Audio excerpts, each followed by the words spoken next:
The main antagonist of the DCEU's Justice League is Steppenwolf, a dishonored general from Apokolips who once failed to conquer Earth and, as a punishment, was banished. He's back and shinier than ever in the epic Snyder Cut. But what's his deal anyway? Here's the untold truth of Steppenwolf. Despite boasting such a major big-screen appearance, Steppenwolf has remained somewhat unknown to the general public, which is a shame given his rich history in the source material. Steppenwolf first entered the DC scene in 1972 in the pages of Jack Kirby's New Gods, 2 years after the debut of his Lord and Master Darkseid. Despite not being in charge of Apokolips, Steppenwolf has proven important enough to survive multiple retcons and has famously appeared in 2 different forms on the big screen. Or at least he will, if the Snyder Cut ever hits theaters. At last, you call me home. Wait a minute, isn't Jack Kirby a Marvel guy? What's he doing moonlighting over at DC inventing evil gods? Fair question. Kirby felt a bit underappreciated at Marvel, what with Stan Lee's increasing celebrity. In an attempt to step out from his media-savvy partner's shadow, he struck out on his own, signing an exclusive 3-year deal to work as Kirby Magic for the rival publisher. Eager to surpass Lee, Kirby wanted to go big with his DC debut. He envisioned a massive expansion of the DC universe via 3 interconnected series that would introduce expansive science fiction worlds and technologies, as well as elements of popular pulp genres of the time like space opera to the world of Batman and Superman. Kirby named this project Fourth Wall, and with it he hoped to tell stories with existential stakes on a galactic level. Steppenwolf and Darkseid were born of this grandiose aspiration, and to be honest, we're lucky they're still around because Kirby's master plan kinda fell flat for DC readers. The Fourth World series was quickly and unceremoniously cancelled due to lack of sales.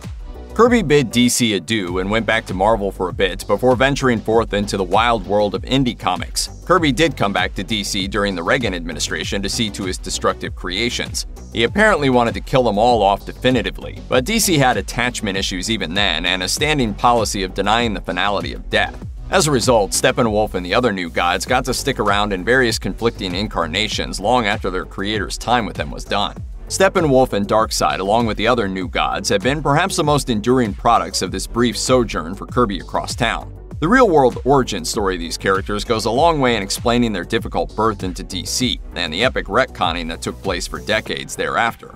Steppenwolf is one of the New Gods, a race of beings who reside on the twin planets of Apokolips and New Genesis, created by Jack Kirby in the 70s during Kirby's brief but passionate affair with rival comic shop DC. There's not much moral complexity in New Gods. In the Fourth World stories, New Genesis is good, Apokolips is bad.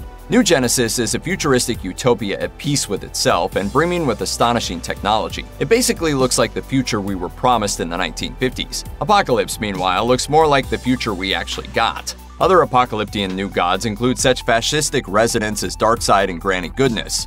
And like most godly pantheons, all of these characters have strange and twisted familial relationships.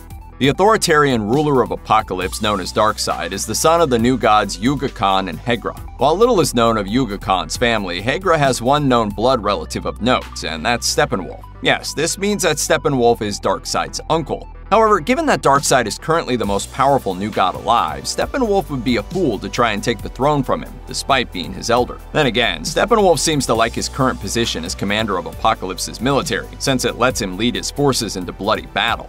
He's been at it since the reign of Yuga Khan and Hegra, and since failure on Apokolips is usually rewarded with death, it's safe to say Steppenwolf must be pretty good at what he does. Apokolips is one of the most technologically advanced planets in the DC universe, and it likewise houses one of the most powerful militaries. The only force that keeps the world in check and protects the rest of creation is its antithesis, New Genesis. Since the planets are essentially oil and water, you might assume they would wage an eternal war with one another. Once upon a time, they did, and it was all Steppenwolf's fault. Ever since Darkseid was born, he schemed against anyone who stood in his way to claim the throne of Apokolips. This included his parents, his older brother Drax, and even his uncle Steppenwolf. While Drax was easy enough to eliminate, Steppenwolf took a little more finesse. So Darkseid convinced him to participate in the popular apocalyptic pastime of hunting down and killing New Genesinians. One of Steppenwolf's targets was the leader of New Genesis, Father Isaiah, but Isaiah's wife, Avia, sacrificed herself to save him. Following this, Isaiah slew Steppenwolf in revenge, and thus the war between New Genesis and Apokolips was started. Of course, Darkseid eventually resurrected Steppenwolf and put him in charge of the military of Apokolips, because, comics. When Jack Kirby set about to create his New Gods, he probably didn't realize just how big a role these godly beings would come to play in the greater DC universe. If he did, he might not have killed off so many of the major players so fast. In fact, the vast majority of Steppenwolf's appearances in Jack Kirby-penned works happen in flashback sequences. His New Gods #7 debut, wherein Steppenwolf is temporarily killed, was itself a flashback story, though the death obviously didn't take. The flashback frame of New Gods #7 means that Steppenwolf was functionally dead upon arrival in the DC universe. Kirby's 1985 miniseries Superpowers brought Steppenwolf back, though this limited run was published as a toy tie-in for Kenner Toys and isn't considered canon. It wasn't until DC published Who's Who, the definitive directory of the DC universe, that Steppenwolf's entry clarified it was, indeed, apocalyptic technology administered by his nephew Darkseid that brought him back to the world of the living. The monstrous being known as Doomsday is known for being unstoppable, but Steppenwolf somehow survived an encounter with this creature long before Superman was even born. Even more impressive is that ever the loyal uncle, he saved Darkseid from an early grave in the process. Darkseid's fight with Doomsday began thousands of years ago after the Lord of Apocalypse ran afoul of Krypton's greatest monster in a stroke of cosmically bad luck. Doomsday hurtled himself into the way like the organic spiky meteor he is, and he tore through Darkseid's forces. Even Darkseid almost fell before Doomsday's unstoppable onslaught, but Darkseid was rescued at the last minute by Steppenwolf. However, since Darkseid's word is law and it might be embarrassing to acknowledge such a massive near defeat, he and Steppenwolf agreed to never speak about this rescue ever again. In the DC universe, Steppenwolf is part of ancient history, and it's not entirely clear if Kirby ever expected him to play such an active role in the present. That changed a bit as the New Gods became increasingly integrated with other stories. DC's New 52 initiative brought change to just about every corner of the DC universe, and despite Steppenwolf's godlike abilities, he wasn't immune. Among many other things, the New 52 introduced a fresh version of Earth 2 to the DC multiverse.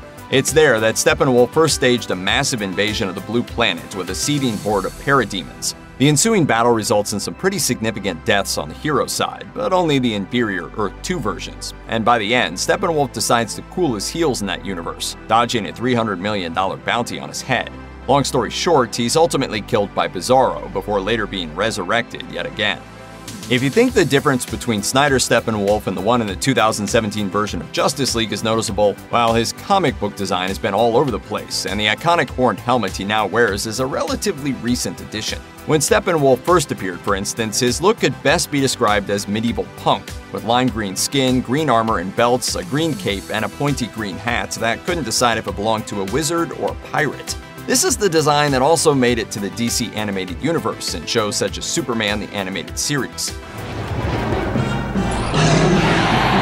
Parademons, attack! However, for a time, comics abandoned this classic look for one featuring an orange-red getup with spikes and a giant axe connected to his back. This was all part of the aforementioned Superpowers Kenner Toys tie-in. The design went on to appear in Mr. Miracle comics and beyond, and while subsequent DC cartoons returned Steppenwolf to his original green threads, the Electro Axe became a mainstay of his armory. Check out one of our newest videos right here. Plus, even more Looper videos about DC Comics are coming soon. Subscribe to our YouTube channel and hit the bell so you don't miss a single one.